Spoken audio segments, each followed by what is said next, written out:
Good evening, and thank you for joining us for our second Listen to the Experts, a OneHighlands community Zoom meeting to provide information, background, and context to our entire community as the dissolution of the Village of Highland Falls government soon comes to a vote. Our guest speaker tonight is Dr. Lisa K. Parshall, professor of political science at Damon College and a policy fellow at the Nelson A. Rockefeller Institute of Government in Albany. She's the immediate past president of the Northeastern Political Science Association and currently serves as the chair of the state and local politics section for the New York State Political Science Association. Dr. Parshall has academic expertise on local government reorganization and has authored several policy reports and blog posts addressing village dissolution and incorporation controversies, including her upcoming book entitled In Local Hands, Village Dissolution. Tonight, Dr. Parshall will provide us a broader context of village government dissolution and the rationale behind the Citizens Empowerment Act. She will address recent cases of village dissolution successes and failures and break down the most common pro and anti-dissolution arguments, fears, misconceptions, and common questions with which residents struggle. And our community questions will be welcomed via Zoom text later in this presentation. So as the presentation goes on, feel free to start, please send in your questions and we will get to them. With that, it's our pleasure to introduce Dr. Lisa K. Parshall. Well, thank you. I want to thank everyone for having me here tonight. So I've spoken on this topic at several academic conferences and to a municipal clerks training institute, but this is actually my first presentation to a community that's in the midst of dissolution. So I just wanted to start tonight by just updating you a little bit to tell you who I am and what my frame of reference is. So as noted in the introduction, I am a professor of political science at Damon College. That's in Amherst. We're a suburb of Buffalo. So I'm coming to you tonight from the western edge of the empire. I've been studying dissolution since 2010, and I became interested in this topic when Erie County had a wave of dissolution cases that year. My interest in the subject of municipal reorganization is academic, so it's not advocacy. My research has been historical, so I've traced the evolution of dissolution and incorporation laws in New York State. And it's also within the broader framework of municipal reorganization as a public policy issue. Thus far, my focus has been New York, but I have looked at what's happening in other states as well.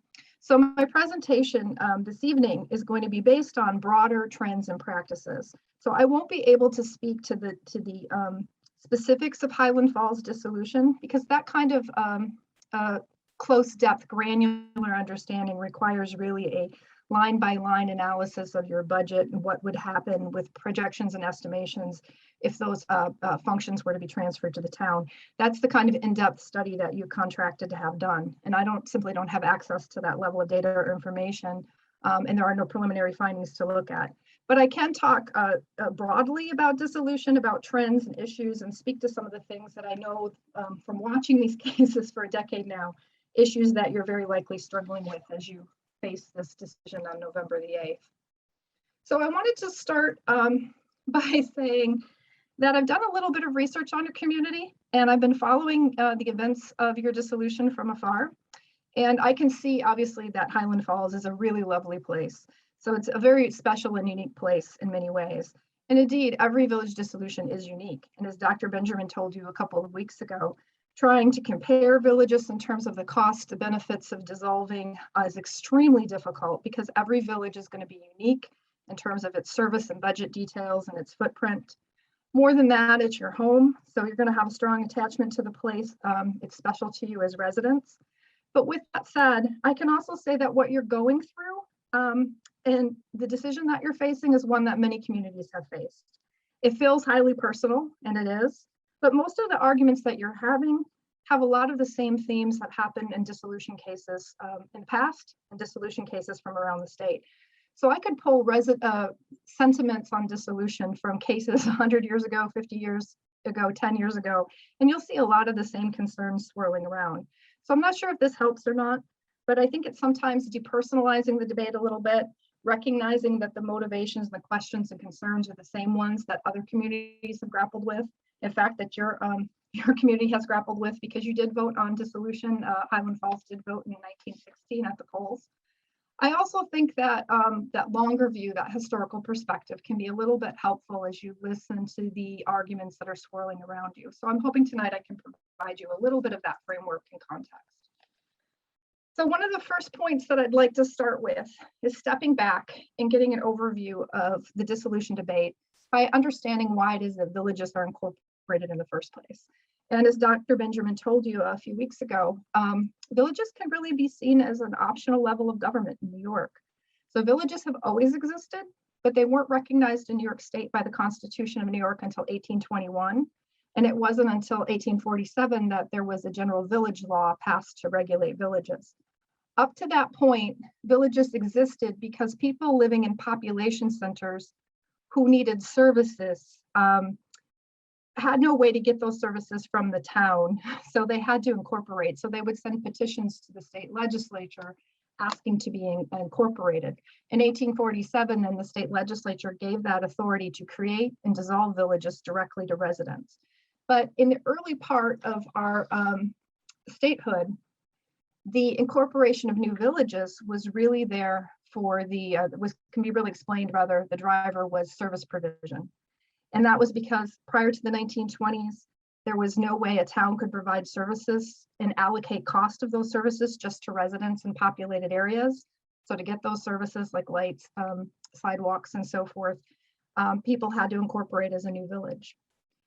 As Dr. Benjamin told you, the drop in new village incorporations really was impacted by two developments. And the first is the rise in the creation of the special district. And special districts are a way that a town can provide concentrated services and allocate the cost of those services just to people living within that district. The other development that would happen is that towns and counties would develop broader general service provisions, and the creation of a suburban town law would mean that towns could now provide, again on a districted basis, services to population centers within them. So if you look at the graph here, you can see the marked decline in the 30s and 40s. To the extent that new villages were being created, they were mostly in Nassau and Suffolk counties. But you can see by the time we reach the late 40s, the number of new villages being created has dropped off. And the reason for that is, again, that you simply don't need a village to provide services to unincorporated areas of the town like you used to, right? More recently, when new villages are created, that has less to do with service provision and more to do with trying to define sort of the boundaries of the community, and more to do with trying to gain land use and zoning regulation control to a more concentrated area within the town. I also would just point out that the numbers on this graph are not cumulative, the villages throughout this period did dissolve, as I'll show you in another graph where we'll look at the number of village dissolutions. Many villages reincorporated as cities, and lots of villages were annexed by other municipalities. If you do look at the end of this graph, you'll see that since 2010, there have been 2 new villages. Both of those villages are dissolved. So one is Mastic Beach, which was incorporated in 2006, I believe. It lasted about 6 years. The other was the village of Tuxedo that was recently incorporated and consolidated on the same day. This graphic, I just want to show you, I can't combine the two because the numbers in this graph are in the tens, right, and the dozens, and the numbers in this graph are in the thousands, but this basically shows you the rise of special districts. This is from the Office of the State Comptroller, and you can see the lines cross as new villages are created, or as special districts are created, new village incorporations drop. I would also just sort of point out to you that most of the villages in New York State are actually quite small. 67% of them are under 3,000 in population. We do have 40 that are over 10,000. Another thing to keep in mind in New York is that what type of municipality you are has nothing to do with population. So there's no kind of rational requirement that larger communities be incorporated as cities. It's purely up to the individuals incorporating a village, whether to incorporate as a village or a city.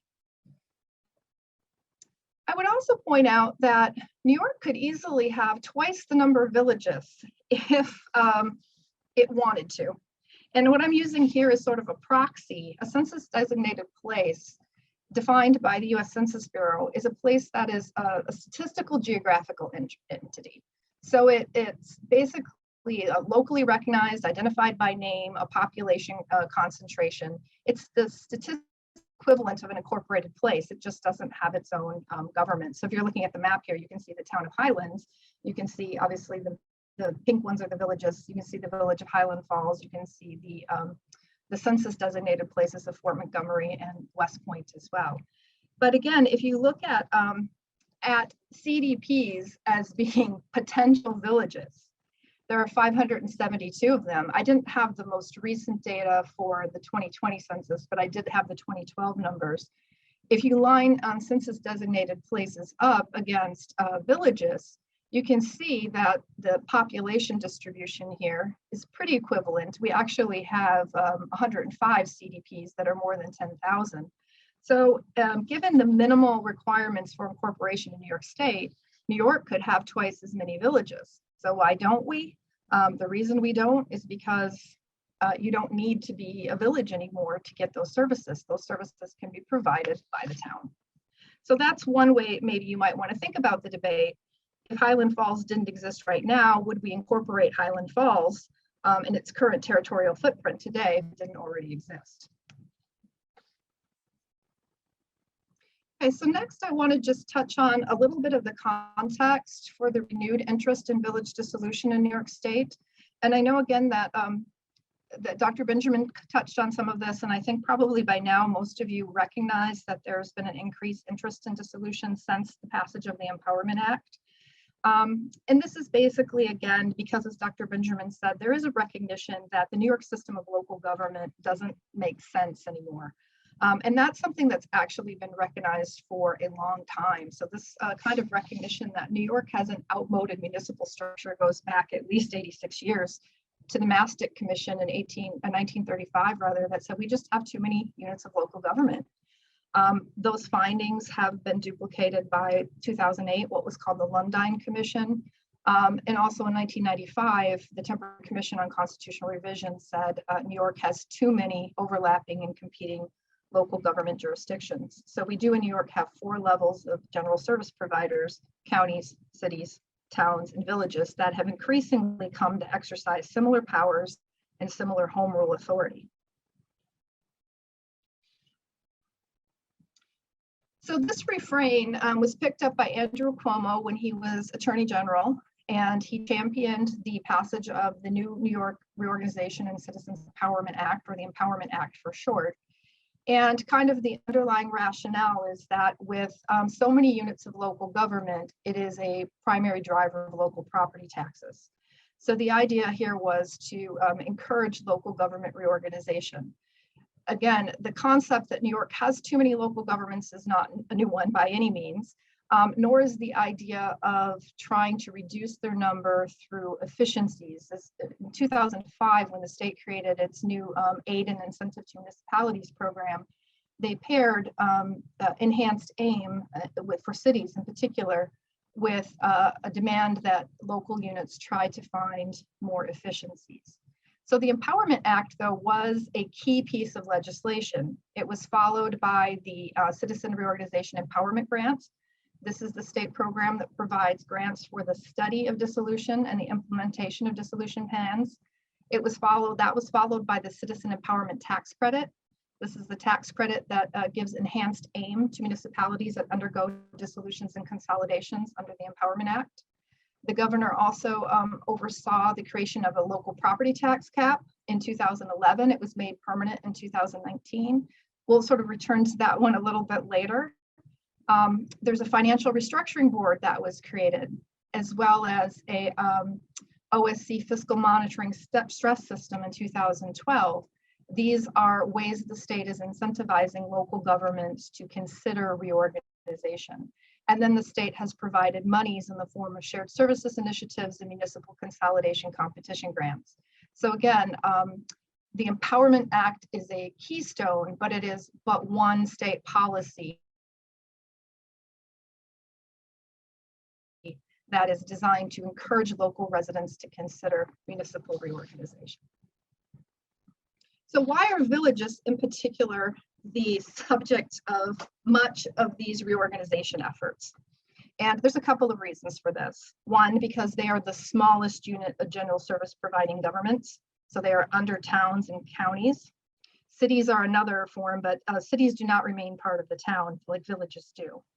They're also the only form of municipal government in New York State that can be created and dissolved by local action. So when the Empowerment Act, which was a revision to general municipal law, so it's section 17A of the general municipal law, when the Empowerment Act was passed, it changed the provisions for dissolution and consolidation. And the idea behind it was to ease the pathway and make it easier for local residents to force dissolution and consolidation to the ballot. Dissolution, as you see, applies to villages and special districts. Consolidation can be done for towns, villages, and special districts. So villages become, in some ways, the target of the Empowerment Act, again, because of their smallness and because of that special status that local residents can create and decreate them. We can talk a little bit about the difference between a dissolution and a consolidation. Effectively, they are the same. It's a merger of units, but the mechanisms are different. When you do a dissolution, only village residents can vote in a dissolution. A consolidation of 2 or more units requires a joint referenda. But the processes, if you look at the Empowerment Act, the processes for board-initiated and citizen-initiated dissolutions are quite similar for dissolutions and consolidations. So the idea behind encouraging and easing the pathway for residents to consider dissolution is because the bottom line is that dissolution presents an opportunity to create a more efficient service delivery arrangement. Again, as Dr. Benjamin told you, villages, many of them created long ago, tend to persist. And again, the question might be, is that the best service delivery arrangement? So most dissolution studies, indeed the overwhelming majority of them, show that there is a potentiality for savings and reduced property tax burdens for residents of the former village post-dissolution. That is most often accompanied by a small to modest increase for town outside of village residents. There have been a couple of dissolution studies where the consultants come back and say, actually, it's not going to save money to dissolve, but the vast majority of them show a potentiality for savings. How extensive those savings are, how they're distributed, how long those savings will carry forward, the impact of the services, that's all going to depend upon the unique situation of the village being dissolved and the dissolution plan that is formulated and approved and then implemented by the town or towns. So again, please just remember that village residents are already residents of the town and remain residents of the town post-dissolution.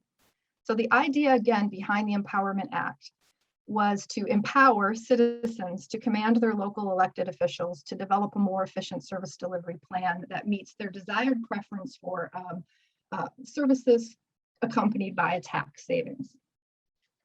So when you think about a dissolution, where are those opportunities for savings? And there's kind of 4 big buckets you can think of where as the consultants again go through or whoever the dissolution study, a planning study committee is, go through the budget and look at transferring services to the town.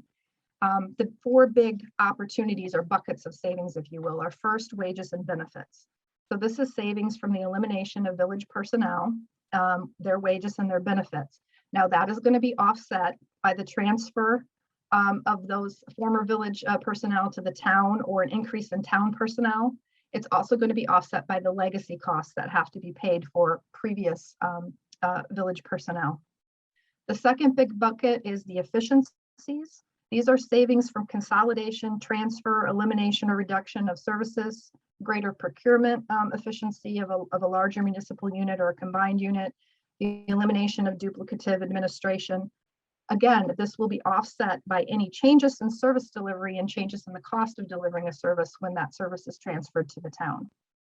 There will also be some savings through what we can call operational costs. Operational costs are capital cost of maintaining separate village municipal buildings, properties, You can also find savings here from the sale of some of the former properties of the village. Again, this will be offset by contractual obligations, the service of existing debt. Any existing debt remains with the residents of the former village. And the last category is the new revenues. So this is the CET tax credits and state incentives. So these, again, are going to come from the increase that the town will continue to receive the aid and incentive to municipality funds that previously went to the village. And then the CETC tax credit also provides an enhanced aim, which is calculated as 15% of the combined levy of the town and village the year before dissolution. That is paid to the town or towns up to $1 million. 70% of that must be distributed for property tax reduction purposes. So those are the opportunities for savings. And again, how this works is that the consulting organization or the dissolution study committee, if you for communities that go that route and have a study committee formed of local residents and village and town officials, they're going to go again line by line through the village budget, assess the current assets, the current service delivery, and look at options for transferring to the town the offset of cost and come up with an estimation of potential savings. And again, most dissolution studies find that there are savings, potential savings to be had. Okay. So that was the idea behind the Empowerment Act. And I thought you were probably interested in the question of, has the Empowerment Act been successful? And this is indeed the major research question that I've been interested in as an academic. And the answer is yes, the Empowerment Act has been successful in at least two ways. One, again, by making it easier for citizens to initiate a dissolution.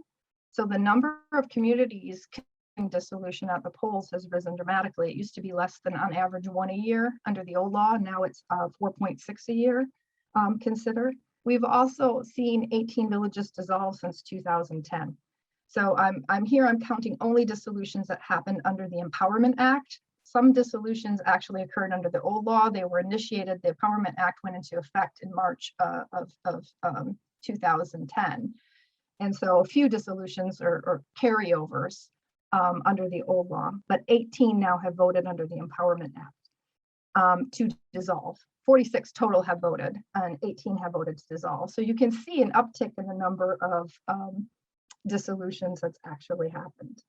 But as I told you just a second ago, 46 have voted, 18 have said yes, the others have said no. So when you look at the actual success rate of the Empowerment Act for those villages that voted, 60% of the villages voting under the Empowerment Act have rejected dissolution. And that's actually a little bit lower than the average under the old law. But remember, there were fewer going through.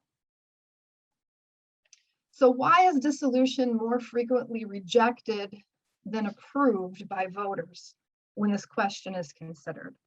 And one thing that I've kind of consistently observed here, well, I guess I should stick with the slide. The big reason I think, and Dr. Benjamin pointed out to this to you, is uncertainty. So residents worry that if we dissolve, there will be a diminution of our services and we're not really sure what the benefits will be. So uncertainty is a question. People have a fear of change, a natural fear of change. The easiest thing is to keep the status quo. We'll also talk a little bit about kind of frustrations that people have because residents want concrete answers. But the nature of the beast is such that concrete answers can't really be given until dissolution is implemented. We can do projections, and the consulting organizations can do this, and they do it quite well.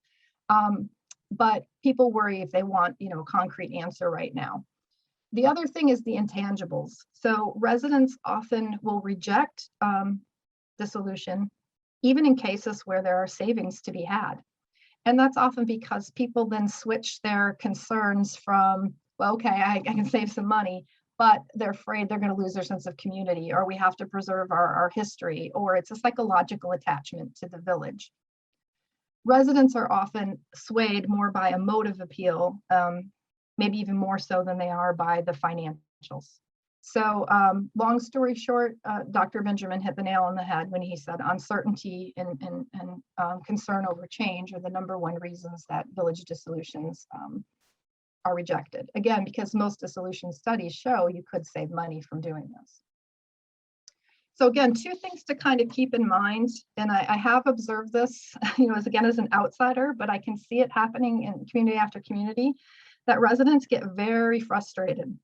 And that's because information seems in short supply. And again, I'll address that in a bit. It's in part because both the pro and anti-dissolution groups and coalitions that form, they're presenting to you conflicting data and conflicting arguments about the potential impact. It's also because you're being asked to weigh, in some sense, intangibles, like a sense of history, or if you think of a pro-dissolution argument, what does it mean to have a more unified town and village, against tangible things that can be monetized and boil down into cost and benefits. Again, I haven't done Highland Falls, what the consultants have done, or like what CGR LaBerge Group would do, for example. They would be presenting options to you. And I will say they're pretty good, that they're pretty accurate. So when they tell you this is likely to be the impact on your tax rate per 1,000 of your home assessed value, I think their projections are pretty good. But what I'm saying to you is that you're taking a very complex set of factors and you're often boiling it down to a data point. How will this affect your taxes? As measured, what will I be paying per 1,000 in assessed value? And so it's frustrating to the voters because there's a lot of things that you're weighing, and the dissolution study, by the very nature of the beast, only gives you the fiscal bottom line.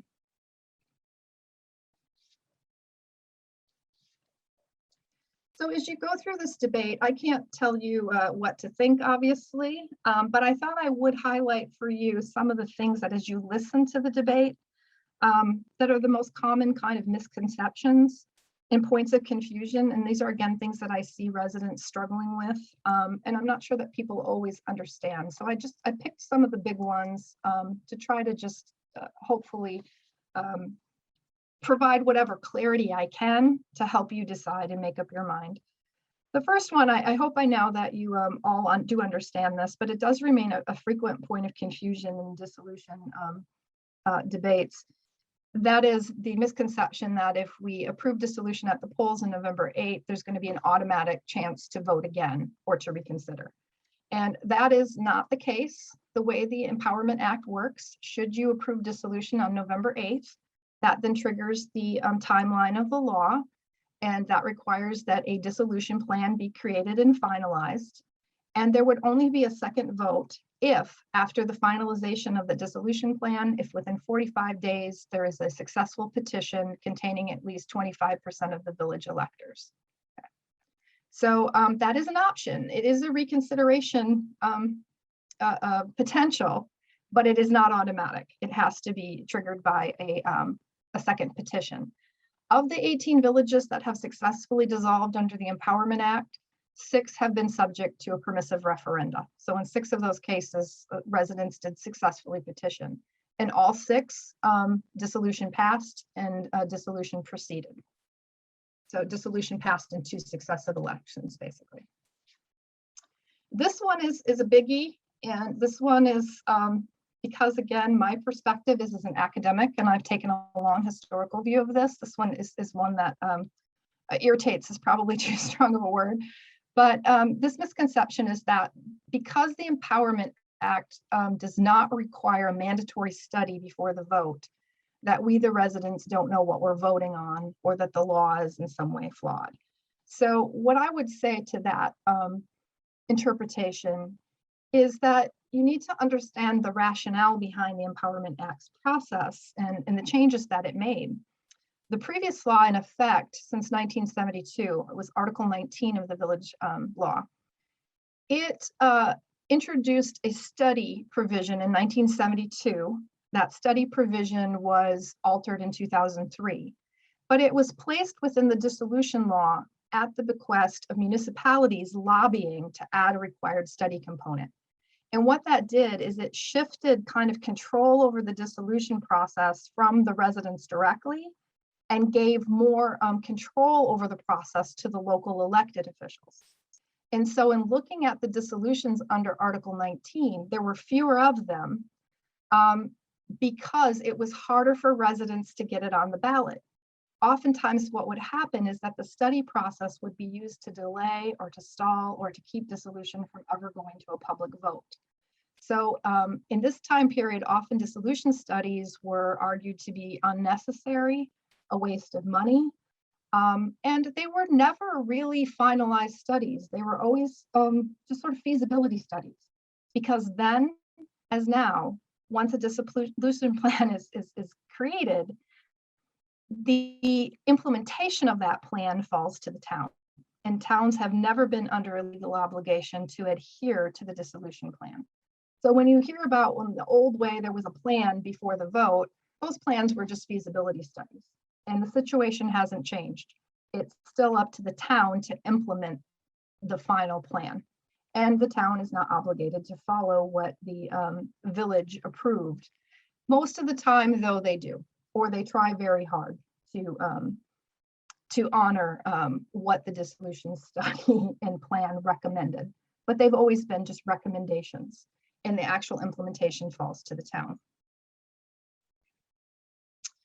Another misconception, I think, is that I see over and over again that people that are supportive of dissolution are portrayed as, you know, outsiders and people who are just out to destroy the village and its way of life.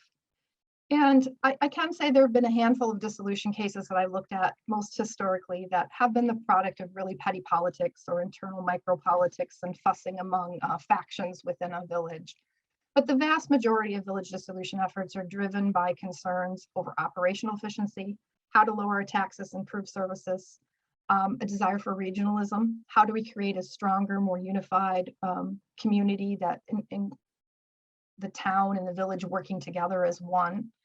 It's often done as well to leverage economic opportunities. So sometimes there may be an economic advantage to dissolving. Not only are there the property tax savings, but some villages have been able to get funding for roads and so forth through dissolving and taking advantage of a more favorable funding for towns than villages. And the other is for fiscal stability. Some villages look and say, we're becoming too small or too stressed. This is a way to ensure fiscal solvency moving forward. There's also closely related to this another misconception that I see, kind of the other side, which is that, well, village officials and personnel are purely self-interested. So that they're just trying to save their jobs. And so what I'll say about that is that in every dissolution on both sides of the issue, what is guiding people's choice, whether they're for or against, is typically self-interest. Right? That's why villages are created. A group of people come together and say it's in our economic interest to have streets and sidewalks, and it promotes business, and we're willing to pay taxes for those services. People who look at dissolution are looking at dissolving to save money, right? There is self-interest on the part of elected officials. They derive prestige. They get salaries, not huge salaries, right? But they're positions of power. But I will also say that most of the folks that work for village government, they have a genuine affection for the community they serve. And you kind of hope that that will be the case, right? So they do take it personally. They often feel it as an attack upon them, attack upon the village administration. And so there's more often than not, village officials are resistant to the idea. But they do have legal obligations to follow the law. And again, the Empowerment Act says once the people have spoken, they're basically commanding their village officials to develop a plan that is viable, that will preserve services at a level that's acceptable to the residents of the village, and that will save money. Another big misconception, and this one is I think on the media and academics as well, is the misconception that dissolution is basically municipal erasure or death. So I can't tell you how many times I'll see the equation of dissolution with a village dying, or poof, the village is gone, or the village is erased. A big eraser does not drop from the sky and erase the people that are there. What you are dissolving is the village government. But there is a little bit, I think, of a built-in, I think we're not even conscious of it, kind of meta-narrative that we tend to think of progress as growth and development. So we went from a hamlet to a village, and the ultimate sort of growth is towards a city. And people tend to think of going in the other way as a retrograde or dying. And rather than it might be more right sizing for the size of the community. But I do see this quite frequently. There's a romanticization of village government, those who study it. And I think you got a little bit of that from Dr. Benjamin's presentation, that village governments don't always live up in practice to this kind of romanticized ideal of the government closest to the people and allowing greatest participation and so forth. But there is a little bit of that narrative that I think those in support of dissolution have to deal with, which is that people think that longevity of an incorporation is indicative of health, and that's not always the case, right? Just because a village has been around for 100+ years does not necessarily mean it may be fiscally viable or sustainable. Closely related to that is another misconception that I see, and this is again in academic circles as well, that the reason that dissolution happens is because of fiscal stress, or another way of saying that is only fiscally stressed communities dissolve. So we're not fiscally stressed, so there's no benefit to it. So I've been studying this one a little bit closely and looking for relationships between fiscal stress and dissolution and just not finding it. But I just wanted to share with you, I mean, this is from a Pew Research report in 2013, and it talks about dissolution as kind of a last step, right? So communities have distress, they have crisis, and then that will either lead to bankruptcy, mend it, or dissolution, end it.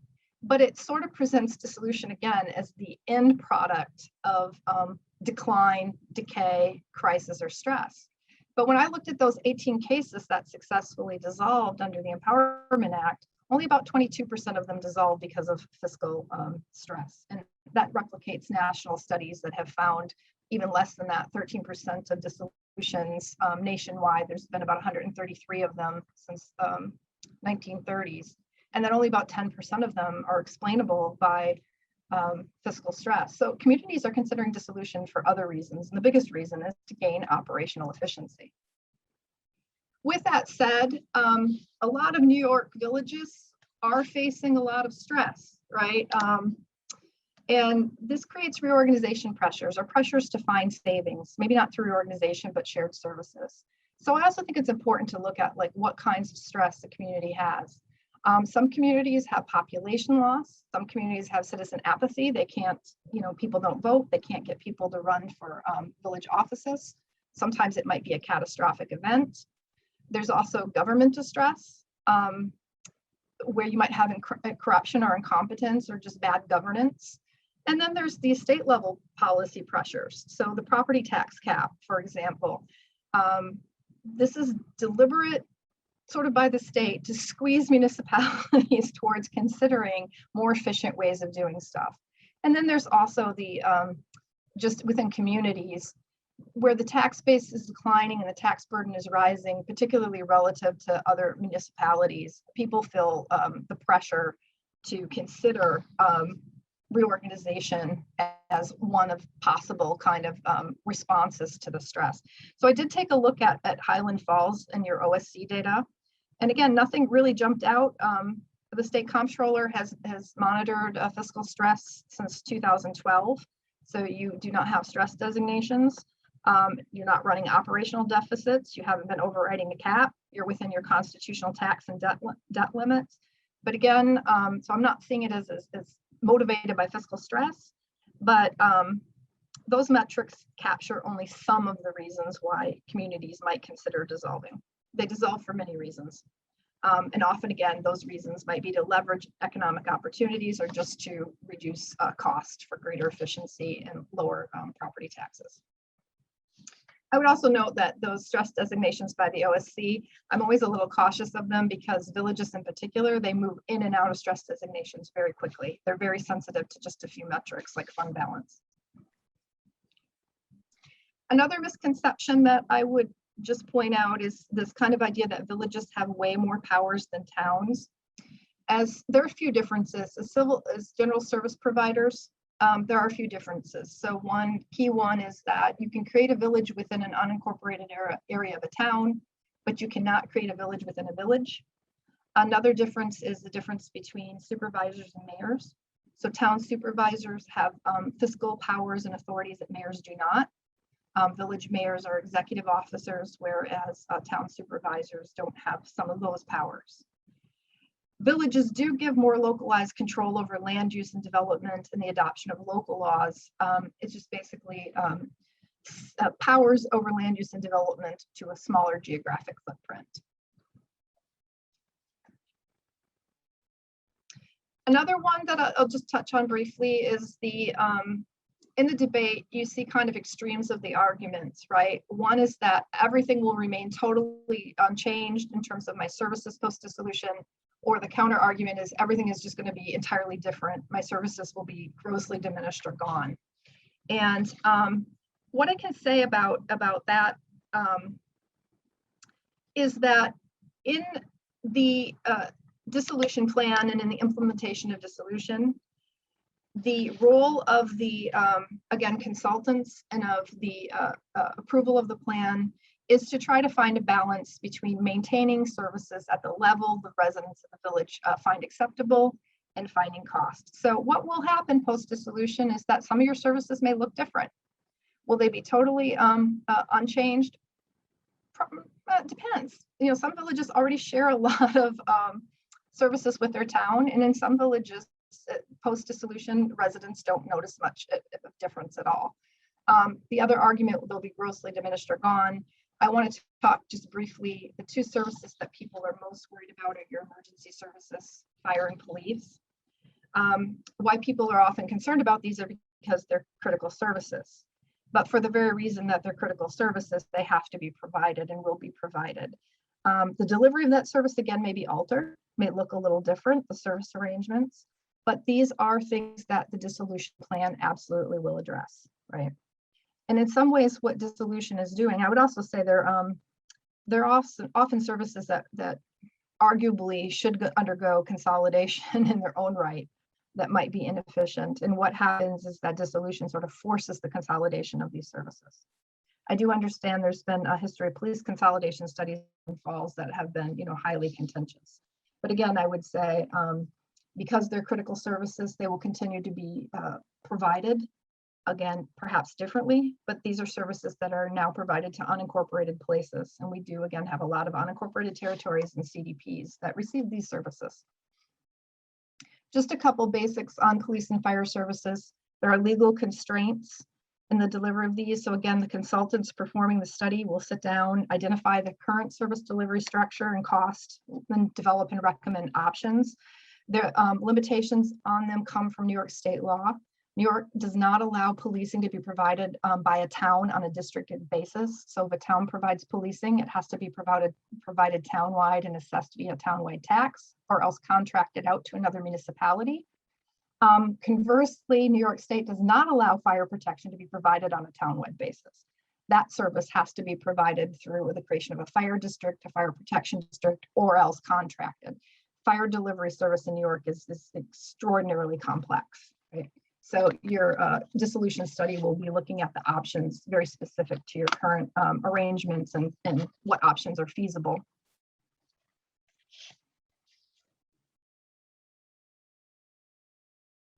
So lastly, I thought I'd finish with a few observations in response to a question that I get sometimes. We're considering going through dissolution. You know, what do you think our chances are? Or what are the things that you see that might make dissolution successful in our case? And so here's my list of what I think your community has in a way sort of going for it in terms of making dissolution, if not more attractive, at least less traumatic if it is supported on November the 8th. And so the first one is that you have very similar shared name with the town, and the town seat of Highlands is within the village. So what's in a name? It actually is a sticking point of concern in many village dissolutions when the villagers don't want to lose their town name. So it's often easier when there's a similarity in names. And again, even easier yet when the town, the village is the town seat. Second, residents worry a lot about, their historical identity and their sense of community. So when I look at a village like Highland Falls, what I see is a vibrancy. You have a strong historical identity. The kind of brand, so to speak, of the village is strong. You have a lot to sort of build around, and that is built. For example, a lot of famous residents, a strong sense of place. And a lot of that maintenance of that can be done through cultural and civic and private organizations. It may not require a municipality to keep that brand, even if you become a hamlet strong.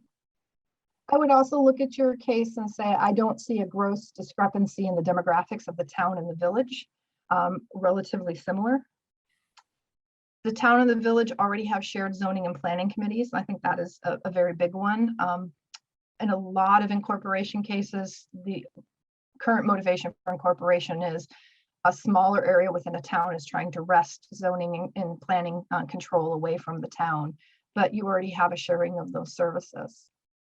You've also studied police consolidation. Now, again, I asteriskeded this one because the presence of a police department, a village police department, is often a sticking point in dissolution. This is, again, a service that people are concerned about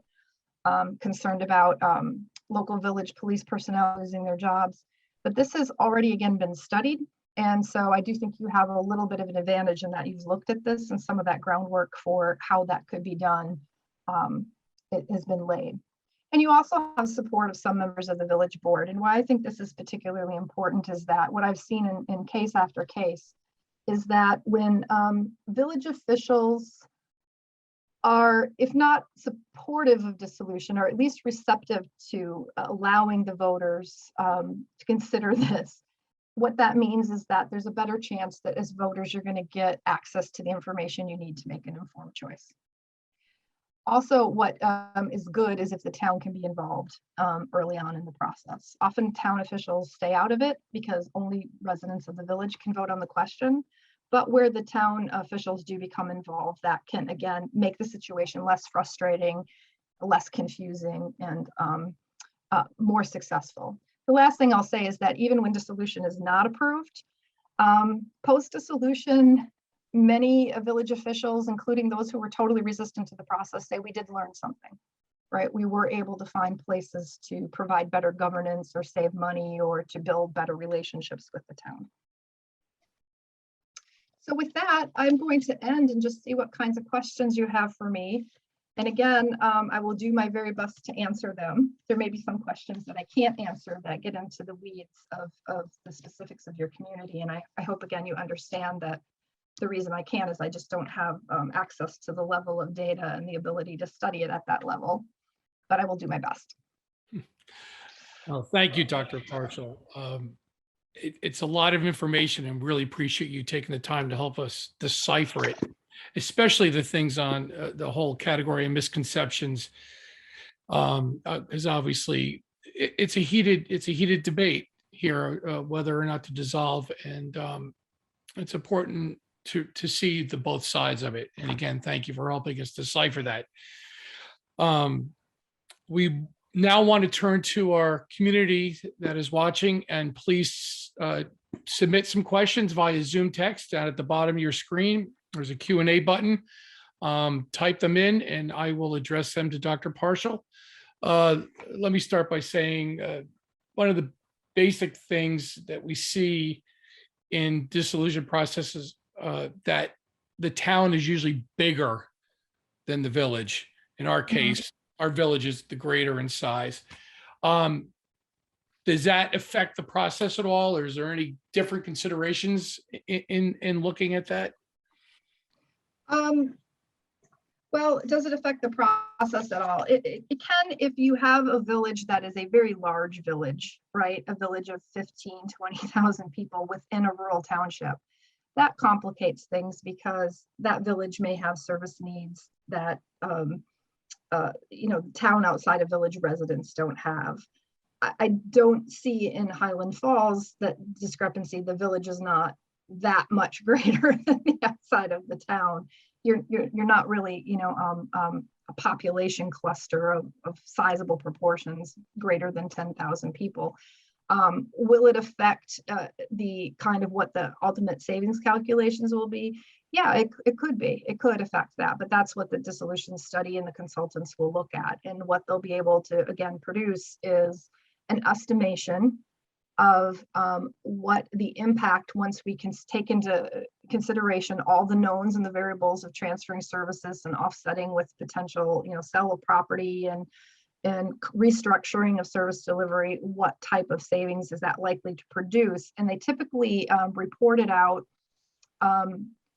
for village residents and town outside of village residents, calculated as a percentage or as the change in your tax rate per thousand of assessed value.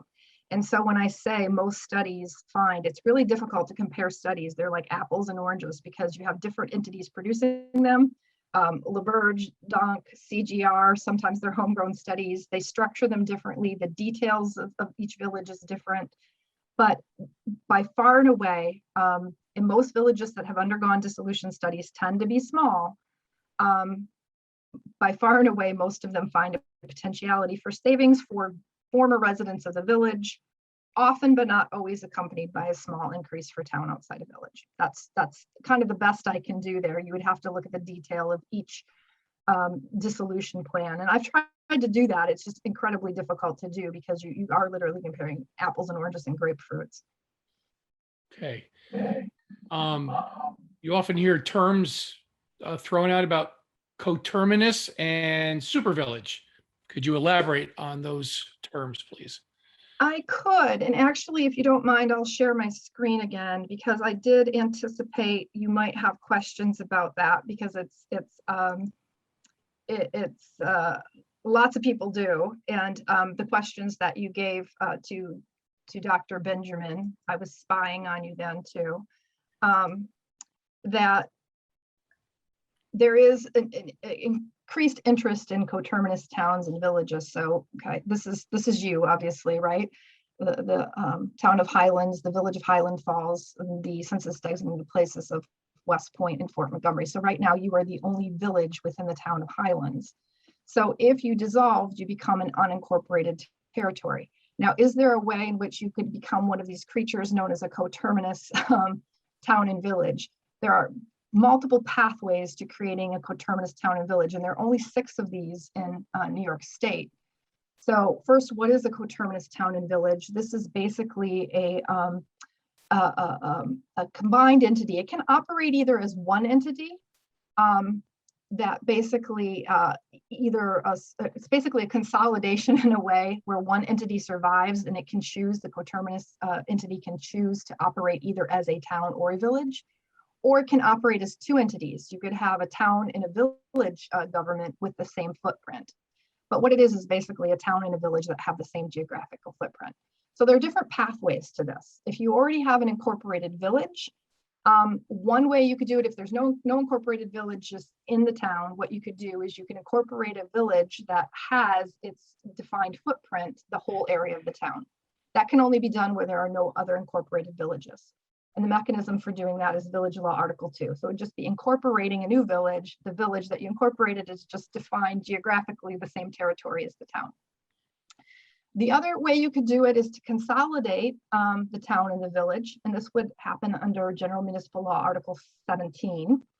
And this requires the approval of both the boards and a referenda in both municipalities. So effectively, kind of what's happening here is the village is annexing the unincorporated area of the town. But that is a consolidation, and consolidations are a little bit harder because you have to have that joint approval of 2 boards and the joint approval of 2 electorates, basically. A third way to do it is you can send a home rule request and ask the state legislature to do it. And the legislature typically, because we don't have any cases of that, just Green Island, but the legislature could say we're also going to require that be approved by the voters at referenda. Another way to do it is the existing town split into 2, in which one of those new towns is coterminous with an existing village. That's possible under Town Law Article 5, but that would have to take place, initiated by the townspeople under that process.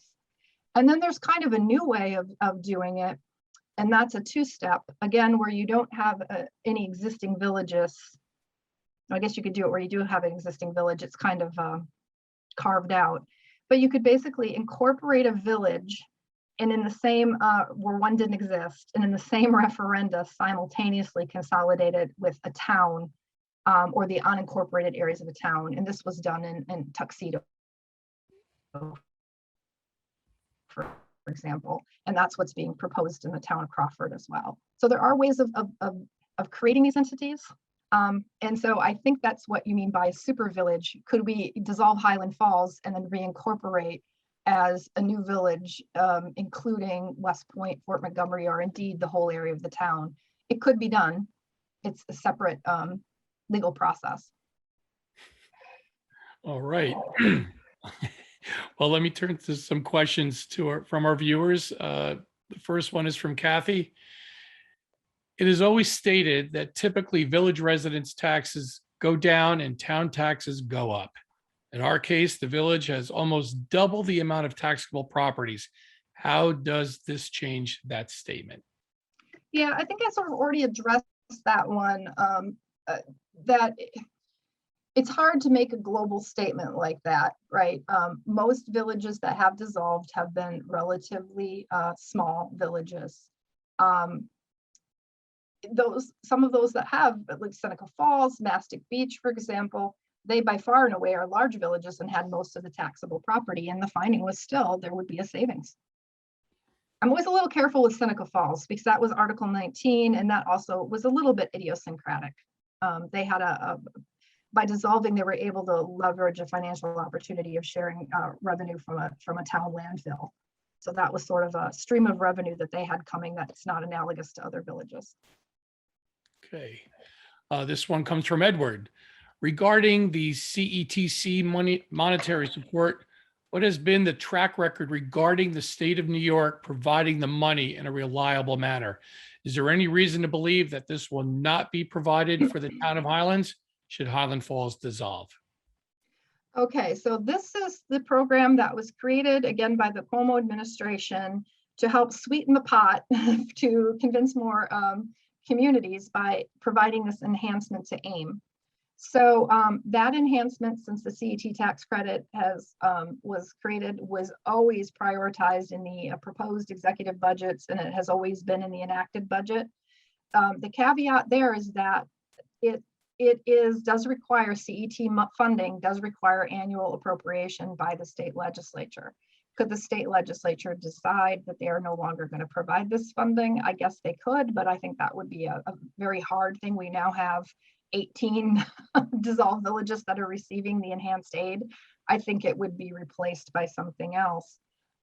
During the pandemic, when there was in 2020, there was a cut to local government aid of 20%, and that included CETC money was reduced by 20%. The state did, as the revenues came in better than expected, the state did give back 15% of that. I'm not sure if they gave back the final 5%, but yep, if it's an annual appropriation, it could always be subject to funding cuts. The other variable there is that, we have a new governor.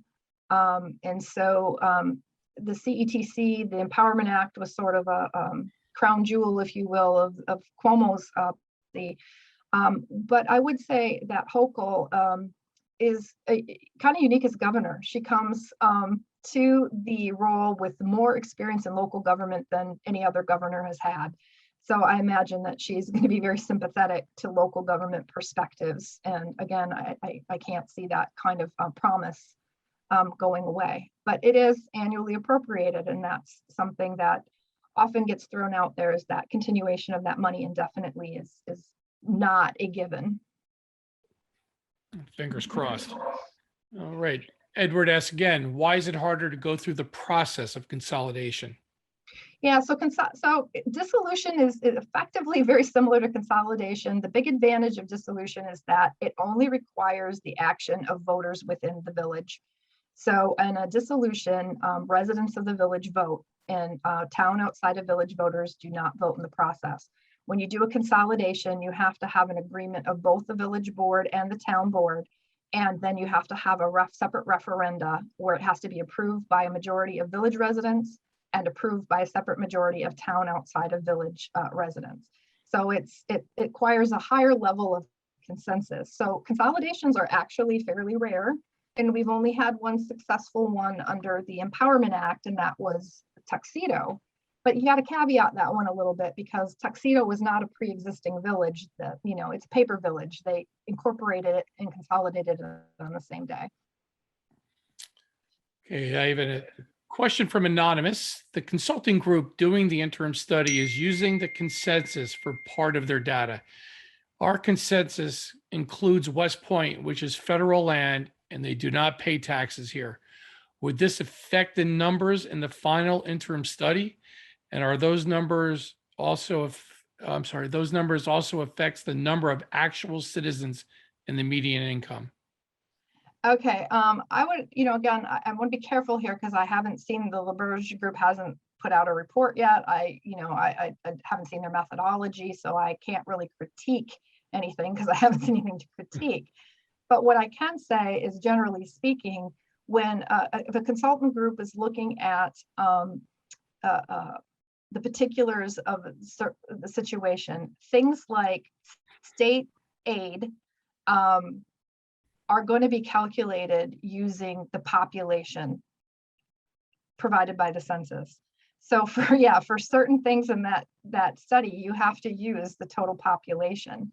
When they're calculating things like revenue streams, they're going to be looking at not so much the population, but they're going to be looking at the taxable properties, right?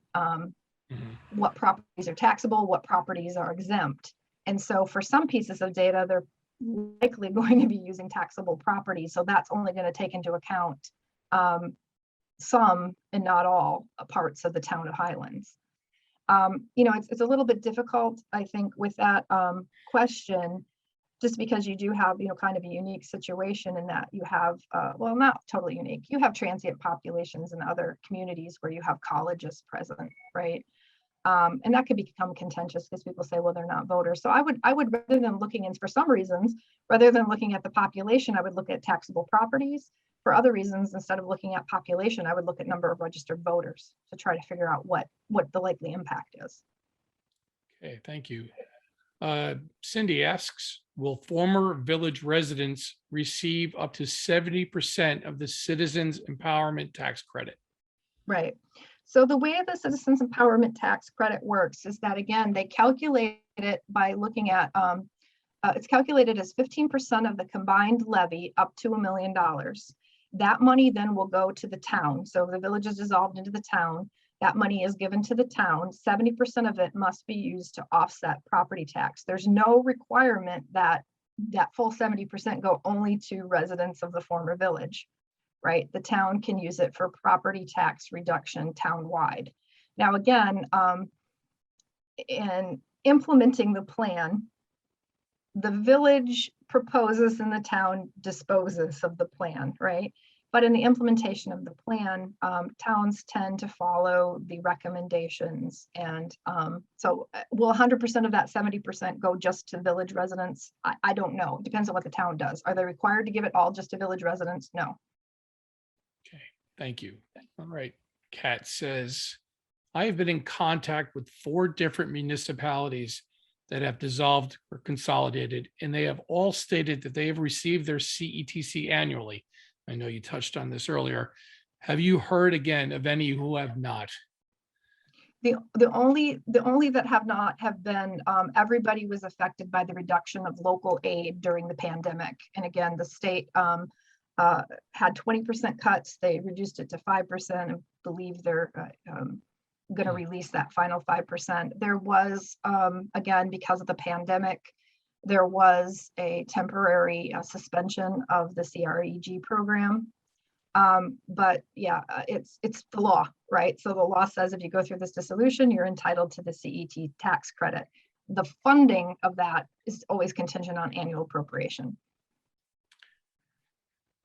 Okay, next question. Does the state comptroller's office perform an audit of the village and municipality after a dissolution referendum is passed? They do not as a matter of course. So this this is something, again, that I'm interested in as an academic, because that's the question, right? Post-dissolution, what has been the impact 5 years, 10 years, 15 years out? The state does not fund that. I think that's something that the Office of Local Government Services is very interested in looking at. There's just not funding there. The funding is for communities that are considering it. It's also very difficult to do because once a village dissolves, their data in the OSC system becomes aggregated with the town. So it's hard to kind of figure out. I'll also just put it out there as a caveat, again, because I study public policy. We actually have something in public policy known as Wilson's Law. And Wilson's Law is basically, if you ask somebody who is in favor of the policy, did it work well? They will tell you yes. And the corollary of that is, if you ask somebody who is against the policy, did it work well? They will tell you no, right? So you always have to be a little careful post-dissolution and who you talk to, and find out whether or not they were supportive of the policy in the first place. Now, with that said, I've talked to many communities post-dissolution and interested in what towns have to say post-dissolution, especially when they were contentious. And even in really contentious cases, it's not uncommon that you go there and say the complaints post-dissolution have actually been relatively few. People will say that post-dissolution, there's been some things they don't like, some things they do like. But again, it kind of depends on whether someone had a dog in the fight to begin with, and how you view it. It might be colored by whether you thought it was a good idea to begin with. But Okay. objective data on that is hard to come by. Nobody's studying that. Howard asks, when the dissolution occurs, can the town retain any of the powers of a village? For example, a village can keep pipelines out of its jurisdiction. Towns cannot. What is the mechanism to preserve such a village power? Well, when the village dissolves, village local laws will remain into effect for 2 years. And then the town can either alter that local law or adopt it as its own. So there is that particular consideration. When you get into pipelines, you're in the weeds of stuff that I may not know the details to answer confidently. But generally speaking, what happens is, again, you're transferring control to the town over zoning, land use regulations, anything having to do with the property affairs of government of the former village are now administered by the town. Okay, we're still got a few more, doctors, so hang in there, please. There are 6 full-time police officers in the village. They are afraid of losing their jobs. Do they have a preferred status for hiring if the village dissolves? So there are protections for public employees. The dissolution plan is likely to address whether and recommend in the town providing now policing services, whether or not some of those former village officers will be retained or transferred to the town. Again, very often arrangements are made between the village and the town to do their best to retain as many of the former employees or police officers as they can. Are they legally required to do so? I'm thinking of the Lyons case.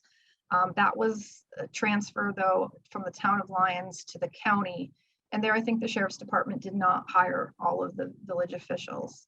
Again, it's good. You have to look at the particulars of the circumstances of each municipality. Look at what the plan says. There is the potentiality that the service delivery will be different, that some of the savings may come from elimination of personnel, but it's also often the case that the way they work it is they try to retain those personnel, honor those commitments, and find the savings through attrition, that once that person either leaves the position or retires, then that position is phased out. But that's why, again, it's always good if you can to try to involve the town. They're not legally obligated to be part of the dissolution planning, but the sooner and the more frequently they can be consulted. Because remember this, village residents are town residents. You're town residents now. In post-dissolution, you are residents of the town. You vote for, those are now and will continue to be your elected representatives. And so you do have a say as to how they do their job, right? And right now, so you talk a little bit about that census data and stuff, your voting power within the town remains exactly the same. Right now, as a town resident, you're 1 out of 12,000 something. Post-dissolution, you're still 1 out of 12,000 something. Penny asks, she says, hello, thank you for your time and information. I received a flyer saying that if dissolution is passed, my property value may go down. Can you tell us if this is indeed true? And if so, why? Well, I guess what I would say is I would try to ascertain who sent the flyer, where their data is from. And I know this is not, it's not gonna, I can't give you a yes or no, because I haven't seen the flyer, I haven't seen the data, I haven't done the analysis. What I can tell you is in these dissolution debates, they get very contentious, and why it is so frustrating to the voters is because you often feel like you're getting slanted and misinformation, and sometimes you are, so will your property values go down? The impact of your property values is so multifaceted. It's hard for me to believe that dissolving is going to have an immediate impact. I mean, I've seen it in some cases too, where they even told college students that the village goes away, the value of your college degree becomes less. I'm not sure how that works, but I would, I guess, in looking at that piece of evidence, I would hold my conclusions until I see the dissolution study and report, ask questions to your elected officials, and recognize that in these debates, you're going to get a lot of information from multiple parties, and you need to ask, where's their information coming from? That's a great point. Suzanne asks, what happens if the two boards cannot agree on a plan and the votes that take place are not positive? Campaigning always takes place for and against, with strong feelings on both sides. If they cannot come to an agreement, what eventually happens? Okay, so this is a dissolution, so there is no agreement between two boards. What happens and this is, again, the reason why the Empowerment Act sort of flipped the vote comes before the study.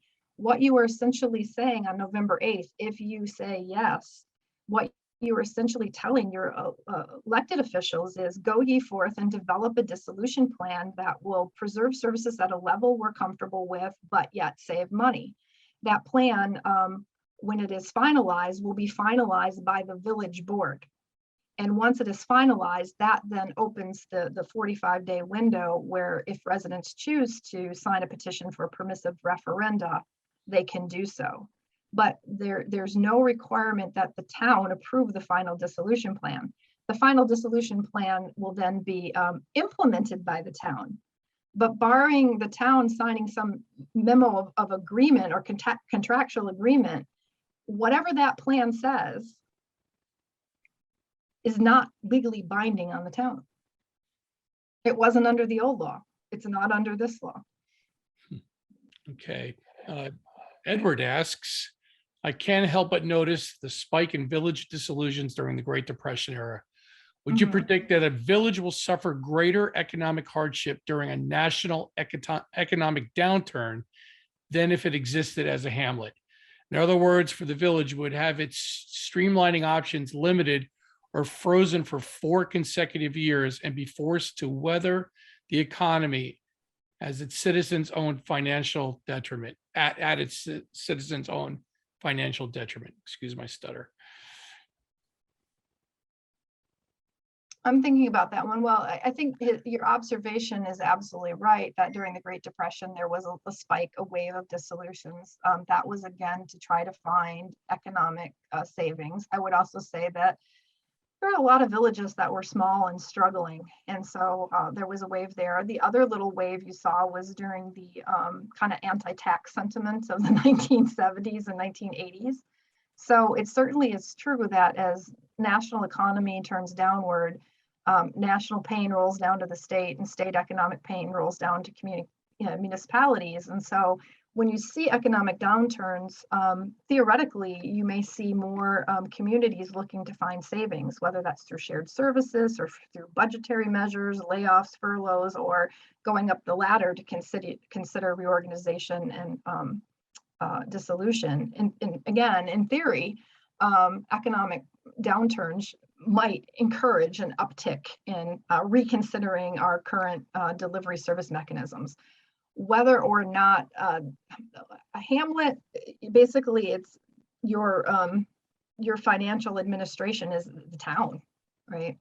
Hamlets don't make independent financial considerations. They're governed by the town and the town board. So if you look at the town finances during that period. So I'm not sure I understand. I'm sorry, but I'm not sure I understand the second part of the question. Okay, we'll move on then. It seems that the only way to force the conversation is to go through a village dissolution referendum. What would you say to people who want concrete answers now before they vote yes or no to dissolution?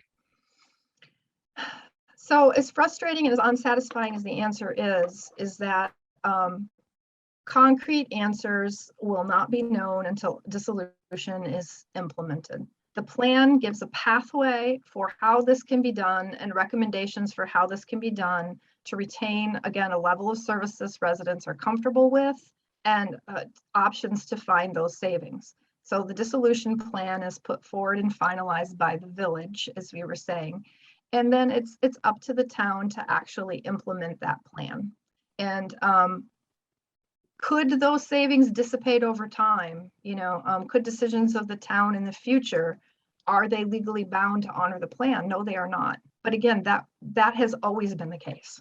It's a little bit of a misconception to say that in the past somehow there was a final plan with concrete answers.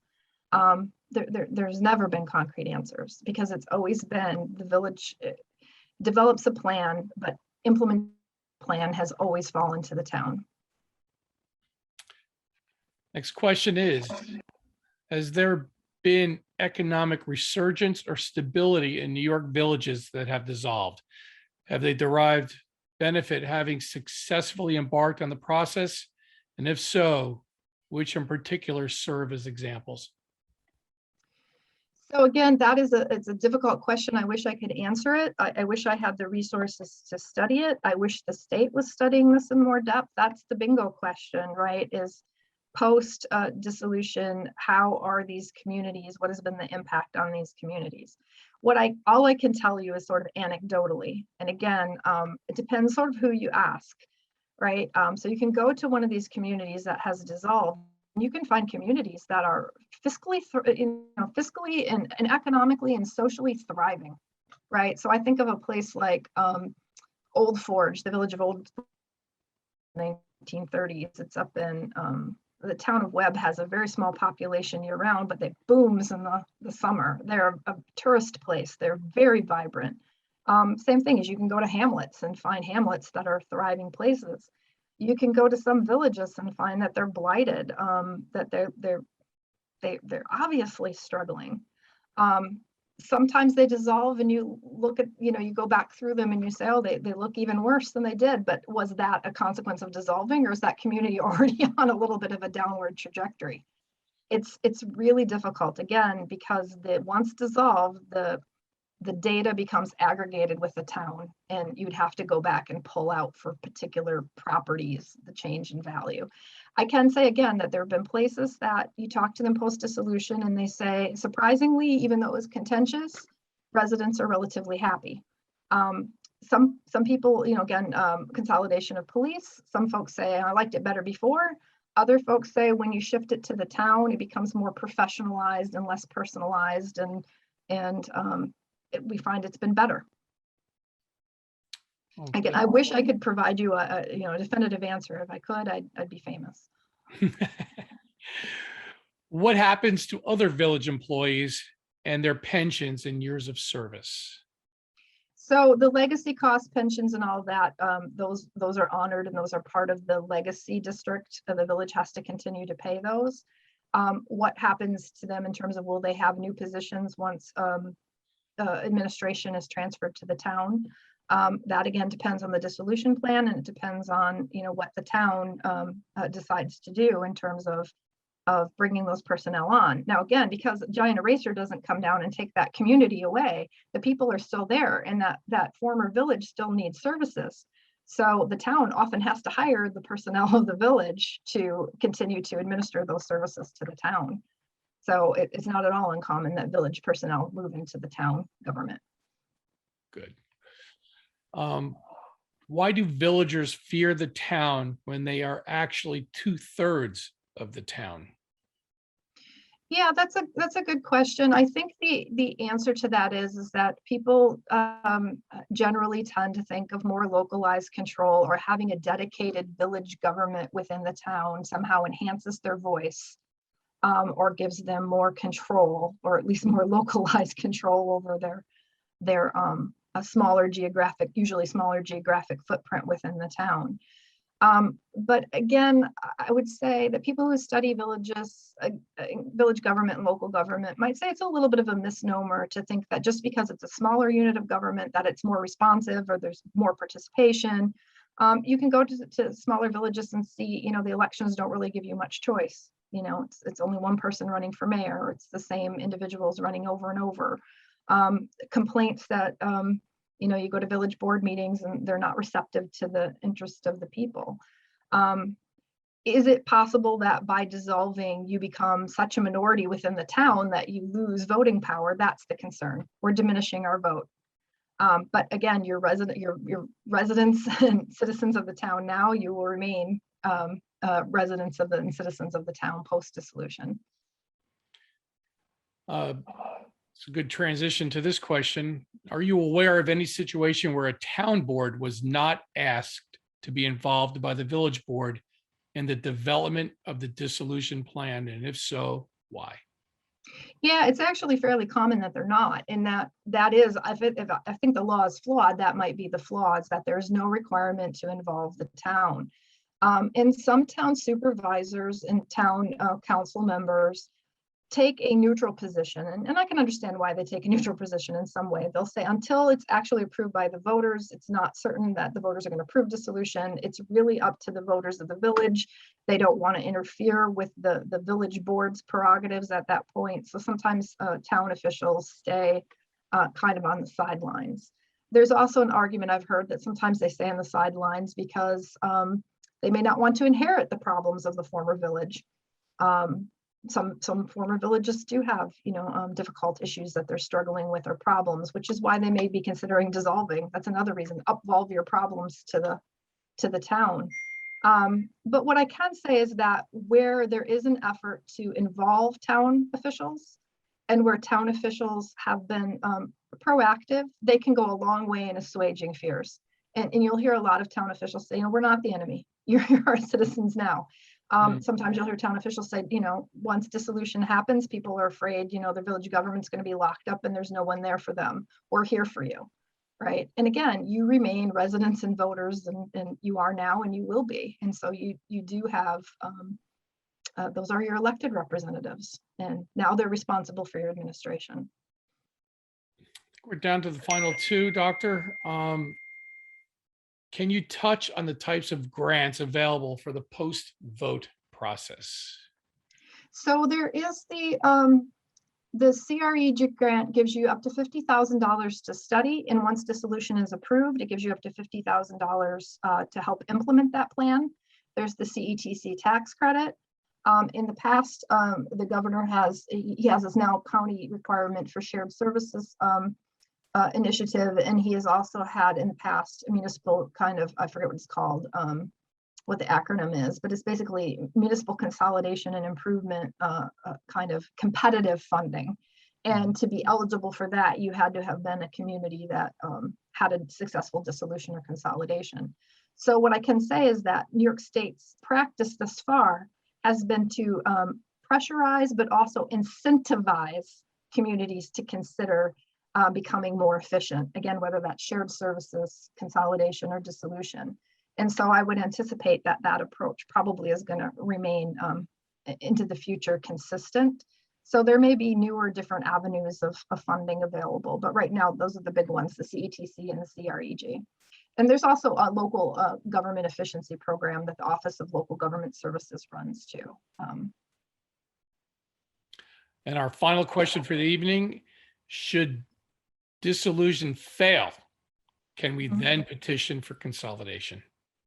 You can. If dissolution fails at the polls, there is a 4-year moratorium on trying to dissolve again, but that does not ban an attempt to consolidate. But then you have to follow the consolidation process. But yeah, a failed dissolution triggers a moratorium on another dissolution attempt for 4 years, but would not prohibit you, as I understand the law, from moving forward with a consolidation effort. Forgive me, one more just snuck in. Sure.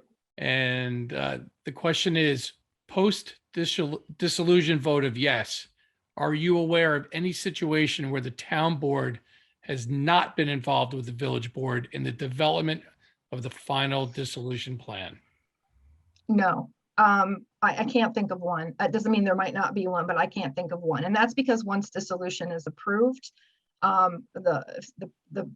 without a permissive referenda that stops it, the town has no choice. They are now absorbing the administration and property of the former village. And by definition, right, not only are they legally obligated, but politically, right, they need to take over that administration. So if they haven't been working with the village before, they'll begin working with the village at that point. And again, I can say there's also been some interesting things that have happened once the town gets in there and starts looking. Sometimes they'll find that there were problems with the village that were undiscovered. Not always, but it happens. But that's when the town really has to engage, because once that dissolution becomes effective, administration of the village is now the town's. And never say just one more, because here's another.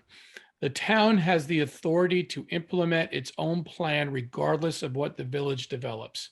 What voice do the village residents have? I would say the same voice you have now as residents of the town.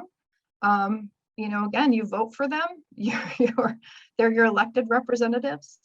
And so, you just basically, whereas before the administration of your affairs for people who live within that territorial unit, where the administration of your affairs was previously the village board, it is now the town board. And again, if you are a population center within a rural town, you're going to be taken seriously because you're a big enclave of votes. Well, Doctor, I see no more questions. Do you have any final thoughts you'd like to add, or any last comments? No, I wish you well. I know it. I hope I didn't muddy the waters. I wish I could give you more definitive answers, and I certainly recognize, and I've seen it over and over, that it's a frustrating experience. But I guess what I would keep in mind is that whatever the outcome, there's probably something that can be learned, something that positive that can come out of this. I think reasonable people can disagree about things. Ultimately, this is a question about services and service delivery. Your neighbors now in the village are going to continue to be your neighbors. Right? And so whatever happens, I think you move on and you take what you can and learn from it. Well, we definitely, regardless of what happens, we still all have to live with each other. And I don't think you muddied the waters. We asked you here tonight and can't thank you enough for all the information. But to present the pros and cons, I mean, it's not an all one-sided answer. It's a tough decision for all of us. And we just want to provide as clean information as we can to people to make a good decision. And again, the bottom line is to remain civil, and remember that we're all going to be, one way or the other, we are one community, and we all have to live with each other. And hopefully we can, all find peace after November 8th, regardless of the vote. Absolutely. So again, thank you, Dr. Parshall. Again, thank you for joining us tonight. And I want to say goodbye and thank you. And that concludes our Listen to the Experts for tonight. Thanks for participating, everybody that tuned in. For more information and to rewatch our Listen to the Experts presentation, please go to OneHighlands.com. That's OneHighlands.com and replay it. Please tell people to look at the information. The more everybody knows, the better we all are on information. Well, good night, and please vote on November 8th. Thank you very much. Thank you all.